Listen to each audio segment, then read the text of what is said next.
Quem mora em prédio ou condomínio de casa sabe que todo mês tem uma continha a mais para pagar, que é a taxa de condomínio. Mas apesar de ser uma obrigação do dono do imóvel, muitos deles estão inadimplentes e os devedores podem ser cobrados judicialmente.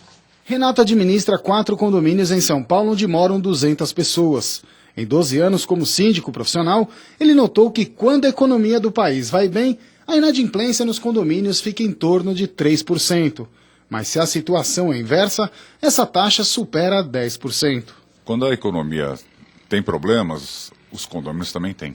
Então vai sobrando menos dinheiro para pagar as contas. E o condomínio, normalmente, muita gente deixa lá para o finzinho da fila para pagar. Resultado: em média, entre 25% e 30% dos brasileiros estão com condomínio atrasado, segundo o Sindicato da Habitação. Em 2003, o Código Civil mudou a multa por atraso de condomínio. Ela caiu de 20% para 2%. A taxa de juros é de 1% ao mês. Essa é a principal explicação para os altos índices de inadimplência.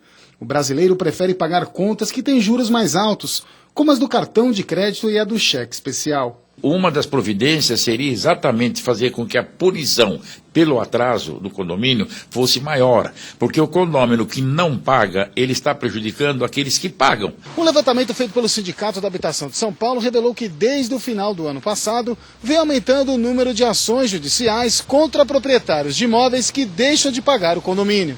Foram 848 em janeiro deste ano, 643 no mesmo período do ano passado, alta de quase 32%. O nome do morador que perde a ação judicial vai para o SPC, Serviço de Proteção ao Crédito. Se o imóvel for alugado, quem fica com o nome sujo é o proprietário. Se não houver acordo, o imóvel pode até ser leiloado para o pagamento do débito. As pessoas têm que pensar que aquilo é uma comunidade, né? E aí ter a consciência de que é importante fazer esse pagamento em dia, antecipar caso exista algum problema, para que também o condomínio se programe. E não adianta a justificativa de que não vai ter dinheiro, né? Você tem que se adequar, né, Cênis? Pois essa é uma regra. Eu acho que a lei que regra isso aí, ela é bastante desequilibrada, porque, de fato, eu acho que é um dos problemas que o Brasil tem permanentemente. Qual que é o objetivo que essa lei tem? É proteger um morador que esteja passando por dificuldade de pagar o condomínio, etc. Agora, para pensar nesse caso excepcional, ele desequilibra a relação dessa pessoa com o resto do condomínio. Então, o sujeito que quiser fazer de má fé um atraso dos condomínios, ele faz tranquilamente e é beneficiado por juros muito abaixo do que do mercado. Então, assim, para uma brecha que teoricamente teria uma justificativa social positiva, passa uma manada de pessoas de má fé que, na maior parte das vezes, torna a vida do condomínio bastante complicada.